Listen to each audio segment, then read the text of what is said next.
So my name is Dave Crellin. I run the fulfillment operations for Sainsbury's Groceries Online.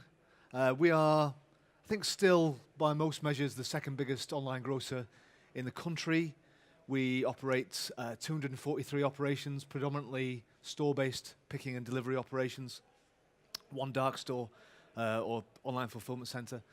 We are a mixture of next day, same day delivery, fulfillment. We're having a dabble in 1 hour delivery as well. We are predominantly delivery, but we're also collection. A real smorgasbord of how grocery can be fulfilled. And I've been asked this morning to talk about operational efficiency or operational excellence with a particular view to peak 2020. Now, I want to start looking at peak 2020 by going back 22 months, going back to May 2016. When this happened, there are no Leicester fans in this room. So May 2016, what was happening? These guys were really happy. Leicester won the Premier League 22 months ago. Someone else was really happy. Sadiq Khan won the London mayor election 22 months ago. And the last really happy person is this lady. The Queen, really happy. 22 months ago, she turned 90. So why is 22 months important? Well, 22 months is important because in January this year, I had my first planning meeting for peak 2018. Now, if I play that forward, that means that in January 2020, I'll be having my first planning meeting for peak 2020 for us. January 2020 is 22 months away. That's not very long. 2020 for a while has been a mythical date that we've all had various plans for and various visions for, and it's now less than 2 years away, knocking on our doorstep. Just a quick show of hands. Who in the room is an operator, who runs or is involved with an e-commerce fulfillment operation? A few of you. Okay. Who is really up for putting a bit of risk into that operation at peak? Good on you. Who in the room is a customer? Who buys online either Christmas presents or Christmas food? Who's up for having risk put into how those are fulfilled? Who's expecting to see a delivery by drone, a delivery by autonomous vehicle for their Christmas presents in Christmas 2020? One. Delivery of a drone, perhaps. Okay, so we've got a bit of a dichotomy there, which is operators who are up for risk, but actually customers, who the majority of us are, who are less prone to wanting risk into fairly key purchases. So if we're not really expecting to see a delivery by drone, who's expecting maybe to be able to get a same-day delivery, Christmas 2020? Yeah? Who's expecting to be able to maybe track that purchase really well, better than you can now? If you look at something like DPD or the Royal Mail, be able to track that purchase, know when it is, know where it is, and know when it's going to come in. Yeah? Yeah, I'd agree. So what we're actually looking at in terms of 2020 is, whilst we're in this massive state of revolution, and the pace of change within our industry can seem enormous and frantic, both from the outside and the inside, when you break it down, the core things that actually matter for serving peak in 2 years is not revolution. It's actually targeted evolution. So what does that mean for us as operators, and what do we need to do? To address that, we need to ask the question of what is operational excellence. And operational excellence for us is driven by what the customer actually wants. Can they get the product they want? Can they get it at the time slot they want it? And is it delivered in the right, is it the right product delivered? Is it in the right condition, the right quality, and at the right time? It just needs to work. As a former boss of mine used to say, it's just shopping. It's not that hard. So from an operational perspective, the key things then for a peak are short-term capacity. It's reliability. It's efficiency. It's service levels. Key things that are the same all year round, but particularly so at peak. So what we need to do is double down on our core customer value-adding services and service improvements, in that these are just everyday questions for a growing business that peak just amplifies. But at the same time, if we just said, right, we just need to be a bit better than we are now, that would be a little bit uninspiring. The thing we need to do at the same time is at least one eye on the future. In the longer term, the question is more how quickly that future will arrive and how well we can adapt to it. So for peak 2020, it's likely that operational excellence will largely be the formulation of better versions of what people are currently using or currently developing. And that is really boring, and I'm really sorry about that. New innovations, though, whilst they're unlikely to be commonplace in use, they are likely to be commonplace and in more and more organizations in terms of actively looking at investing time, energy, money in this, not for 2020, but for beyond. And if we need them beyond, we need to be looking at them in 2020. So what does that mean for the operation of the future? So there hasn't really been a time in our industry, and in many others, when the key drivers for an operational excellence weren't efficiency and profitability and capacity and working out what that proposition was. If we look at core elements of the proposition that might change over the course of the next couple of years, speed, I think, is one element to focus on. Accessing the right product as quickly as possible. Quite a few hands went up when people were expecting same day 2-3 years ago. It wasn't even a thing in grocery or really in a large amount of other retailers as well. Now, speed puts large demands on the flexibility of that core operation, how it's set up, on the physical resources, but also how that workforce is set up and how we're managing, for Sainsbury's, our colleagues in store. For that physical setup, there's always been in warehouse operations that need to balance that tug of war between inbound and put away and the demands of outbound. This is, as I say, it's classic in warehouse situations. But for us in grocery online, where a large amount of our picking is from a store-based proposition, that tension becomes really, really, really important to balance correctly. We've got over 240 stores, as I say, that are store-based picking operations. They have to be ready for us to be able to start picking at 3 or 4 in the morning, to pick for 4-6 hours before the front doors are open or just as the front doors are open. But then they need to be ready to deliver fantastic service to walk-in customers as well. Now, a lot of people think that those two needs are really, really hard to marry, and they are. But actually, when we get it right for our online warehouse customers, we get it right for the rest of the store. So when we're busting our guts, when my team are busting their guts to get the right product picked and the right quality for your Christmas dinner, we're also getting it right for those of customers who walk into the store a bit later on as well. So we see that we're delivering core operational excellence, and we're seeing those benefits across the entire operation, not just the online operation.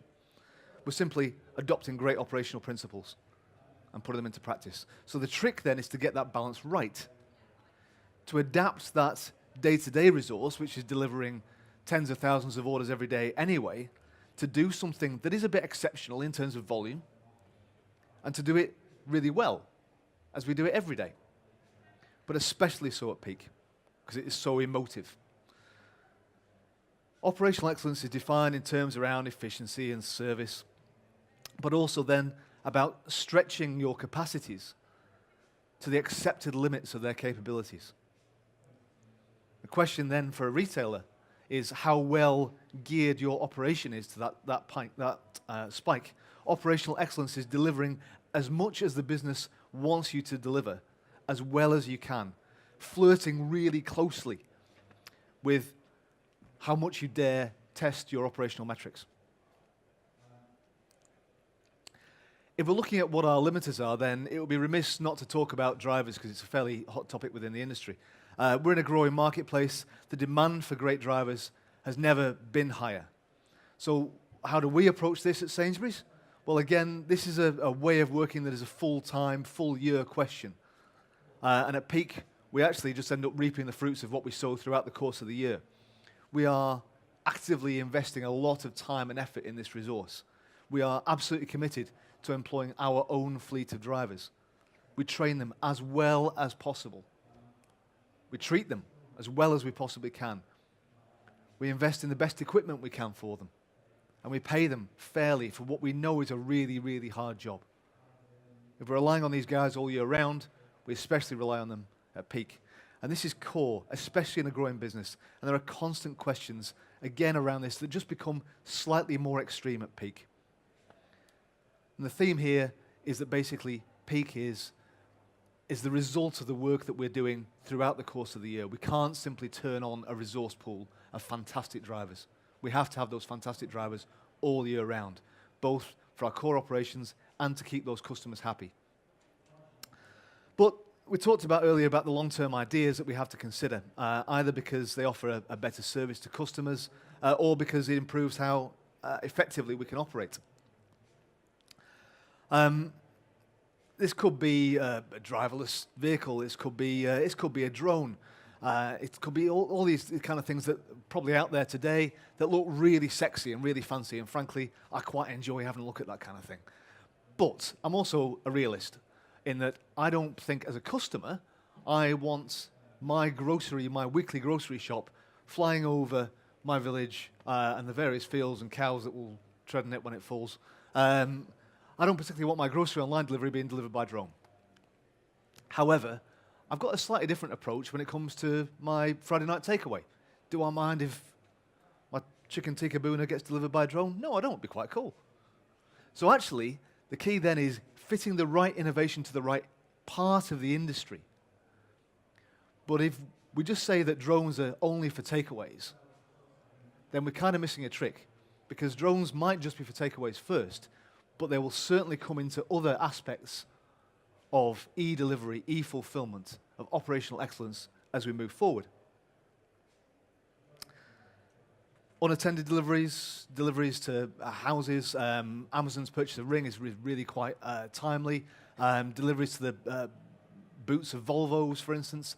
These are all things that have different implications for us as a grocer, to our Argos colleagues as general merchandise retailers, to your local pizza restaurant. These are all things that we all have to think about in slightly different ways.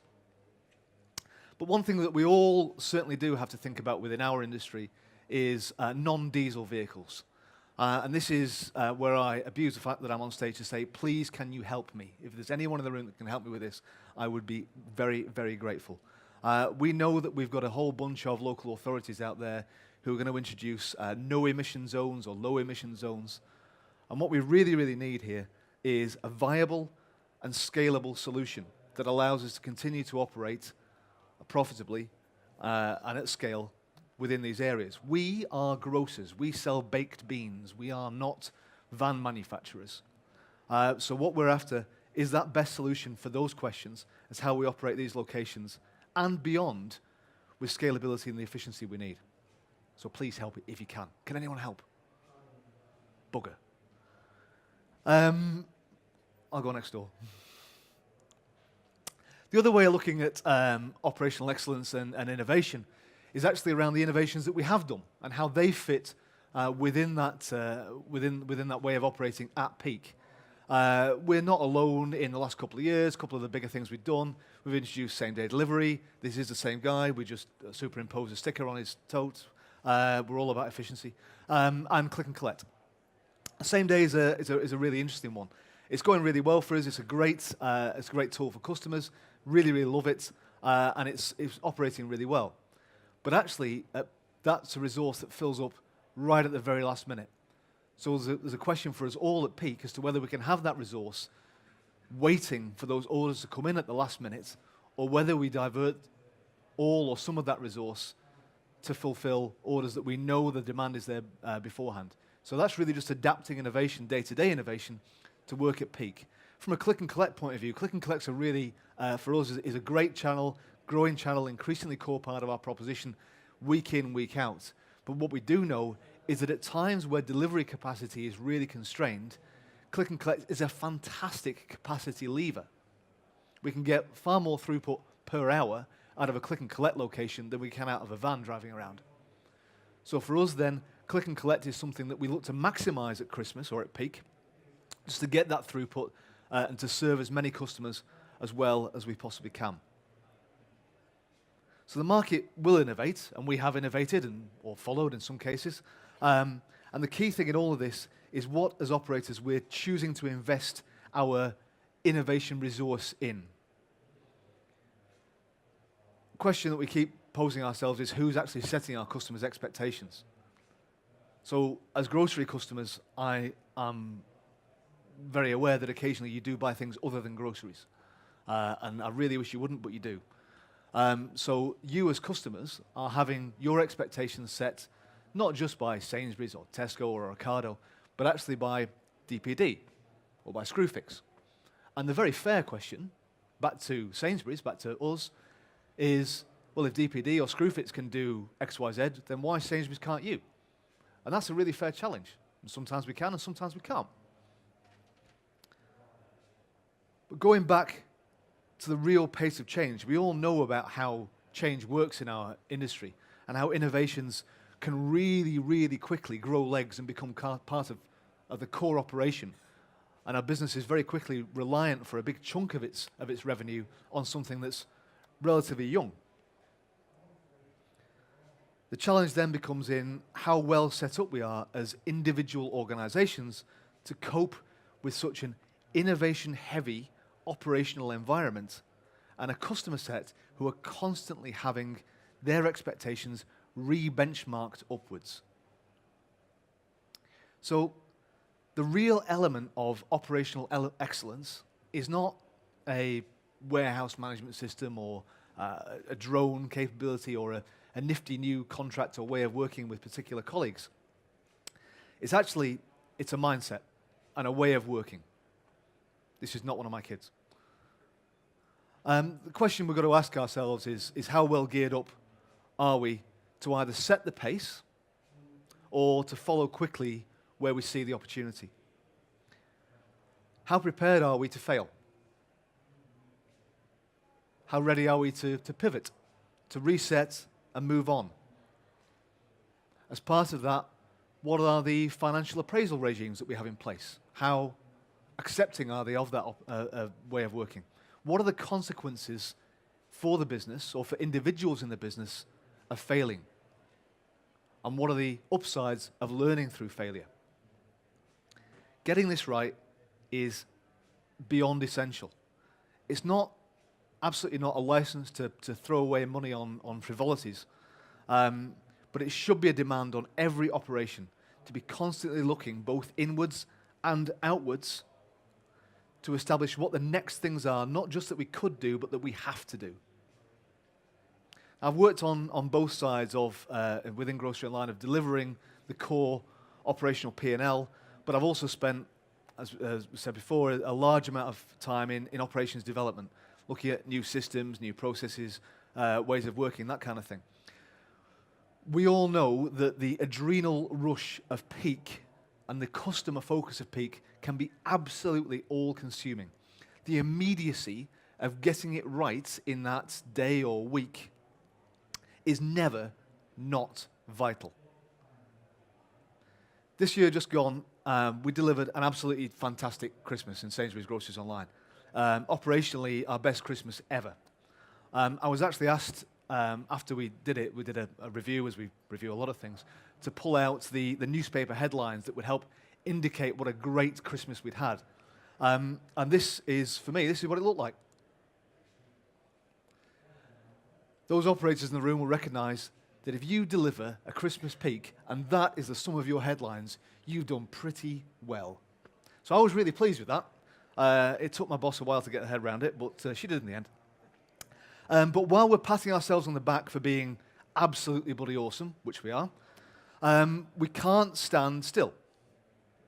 While we're delivering peak this year, next year, or in 2020, the important thing is that we always have an eye on what will help us or our customers in 2, 5, 10 years' time. That we have the bravery and that we have the infrastructure to try things, that we have the judgment to try the right things, and that we've got the license and the vision and, to an extent, the humility to constantly develop. This is true for every operation in every field, but especially ones in such a dynamic marketplace as this one. So if there's one message to leave you with, it's that being ready for peak 2020 isn't about being ready for peak 2020. It's about being as good as you can be for that one event, but also about having the breadth of awareness to be setting ourselves up for many and many different peaks to come. Thanks very much. Thanks, David. That was great. Thank you very much. Anybody got any questions for David? Yes, sir. So, obviously, Sainsbury's has sort of world-class existing capabilities in terms of its stores and assets, and yet also faces this question about how much do you try and utilize the existing assets you have versus how much do you uproot those assets to make a longer-term, riskier bet on new technologies? If anyone didn't hear, that was basically the are we going to build any more dark stores question. I guess Yeah. that's one piece of it. Yeah.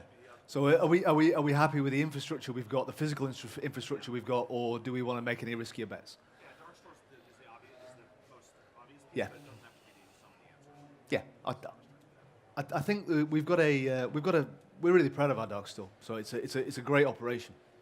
It wasn't cheap to build, and that's kind of a response in extremis. You know, we were really short of capacity versus the forward view of demand. So we had to do something a little bit more extreme.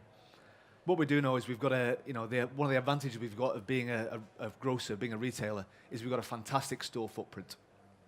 And we've got space in the back of those shops and sometimes on the shop floor to operate growing operations pretty much all over the country. So that capacity demand is something that we see our dark store currently as being a key part of, but actually the store's always being pivotal to our core operation. I think the other way of looking at that then is actually what systems we have in there. So we are now, over the last 2 years, we've invested a lot in a new picking system, new picking software, the way we've thought about the efficiency, how much we can get out of our resources in store. We're operating about 25% more efficiently than we were. If I go back 6 years to when I first joined, we're getting 30%, 35% more out of each van than we were. So it's actually, there's physical stuff we can do, and we do build extensions on the side of stores and start and look at doing fancy things with certain stores to accommodate online. But then there's also the how we operate, what are the systems, what are the processes and the ways of working that we've got there. So I think for us, leveraging stores in some imaginative ways is going to be really where we want to go. Thank you. Anybody else another question? Okay, sir. Yeah. There's a lady just bringing a mic, actually, James. Thank you. Thanks. Hi, James Fitzgerald, ecargobags.com. Could you give me some insight into the cost of cost per drop that you have had historically for delivering groceries? You couldn't have asked us a couple of weeks ago when you came in. Do you mean in terms of the trajectory or? Yeah. I mean, there's an awful lot of industry research, academic research coming out of Cranfield and heaven knows where else. Yeah. The general consensus is among the academics is that the grocery industry ain't telling the truth, and actually the cost to deliver using the current platform is way higher than people are prepared to admit. So we're within Sainsbury's Grocers line. We're a memo P&L, but we're a profitable memo P&L. And you know, I'm actually not I'm working a retailer. Retailers are full of sales geeks. I'm actually a profit geek. So actually, a lot of the work that my teams have done over the last 5-6 years that I've been at Sainsbury's has actually been on cranking that operation to make it as profitable as possible while still enabling growth and delivering great service. So yes, we are. Does it make us? You don't need to be a rocket scientist to work out that it's cheaper for us to provide a service to a customer to walk into a shop and pick it off the shelf themselves and run it through a self-checkout than it is for me to be running a website and a call center and paying someone to take it off the shelf and paying someone to deliver it. So yes, clearly, that has an impact. Within just the memo P&L itself, we're confident that we're profitable, and actually we're confident that profit level is growing, even though you may have seen we're actually paying our colleagues more and more.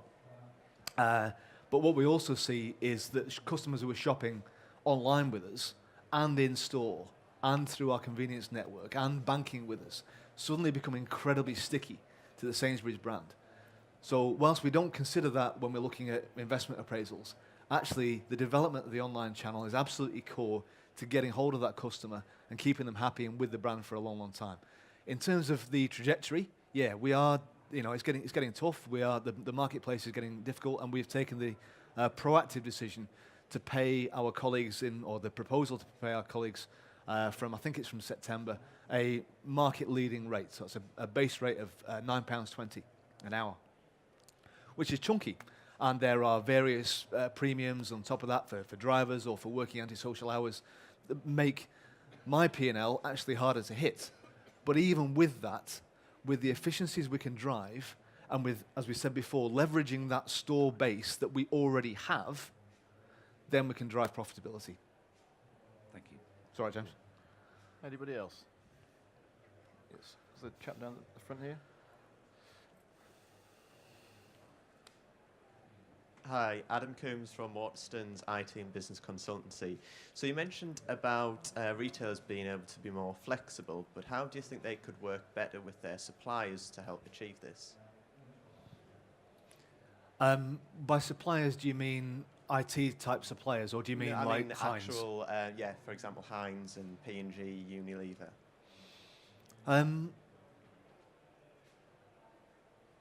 I think I'm probably not that well qualified to answer that question. I think what I do know, I've spent a fair bit of time looking at just innovation as a concept, and the key thing for innovation is collaboration, working together. So let's get everyone in the same tent, working out what we're going to do and how. And if we do that, then we've got a chance. Okay, thank you. Anybody else? Can I ask a question, David? Of course you can. Thank you. Everybody looks to the future and what the next decade looks like in terms of home shopping, e-fulfillment, the last mile solution, yeah? Mm-hmm. If you could hang your hat on one innovation that you think might be realistic, that we currently don't adopt, whether it be drones, whether it be driverless vehicles, where do you think it's going?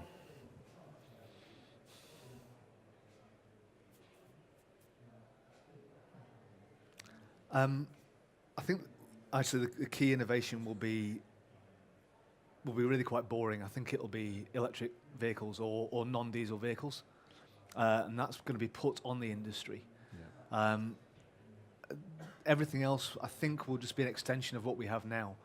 So if you look at something like same day or next hour, yeah, speed's going to become really, really important, and it'll just become a different battleground.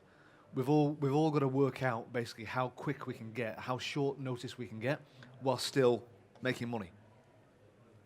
But that I think is really just an extension of what we have now. Click and collect will become a great capacity lever, but it is a great capacity lever now. It's more, I think, how we adapt to that macro legislative world. But at the same time, we still, as I was saying before, we need to have our eyes as grocery delivery businesses on how we can get ourselves set up for the challenges of 2030, 2040. And that for me, I think, will be key. It's basically, I'm doing the job for the person who's doing my job in 5-6 jobs time. Absolutely. Yeah. Brilliant. Thank you very much. Okay. Hopefully show appreciation in the usual way. Thank you very much. Thanks. David.